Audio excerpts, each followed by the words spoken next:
Has the bank market or the lending market also been willing to invest in fully leased commercial real estate? They've always done that. They've- They've never not done that.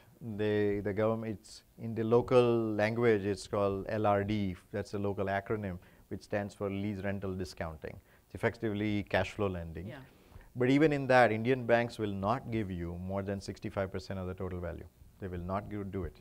So if you kind of actually think about it, it's the banking sector or the lending sector that acts as the final governor on how crazy people will go with real estate.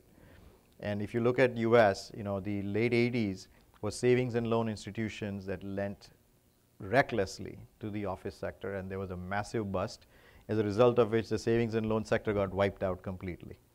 And then the REITs were born. First opportunity funds in US were in the 1991 vintage, all in the wake of a bust. Right. Now you had a 2008-9 tech bust, 1999, 2001 tech bust.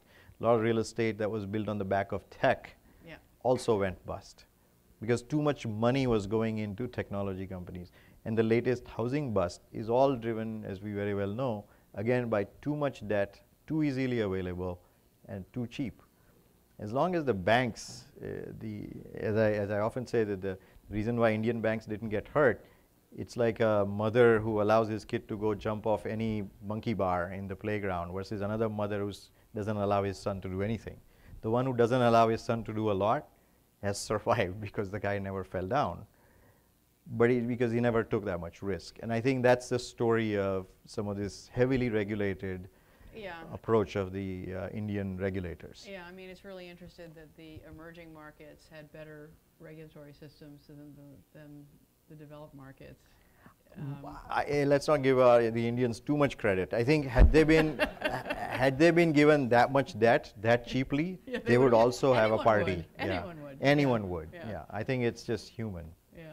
It's just that the rules and the Reserve Bank of India is so heavily. It's like the Queen Mother watching you all the time, and they are very micro. Maybe you might know a lot more about the Indian banking sector than I can talk about. But I think the regulator has really come of age. And now the Indian Reserve Bank governors get invited to speak at international fora on how to regulate banks.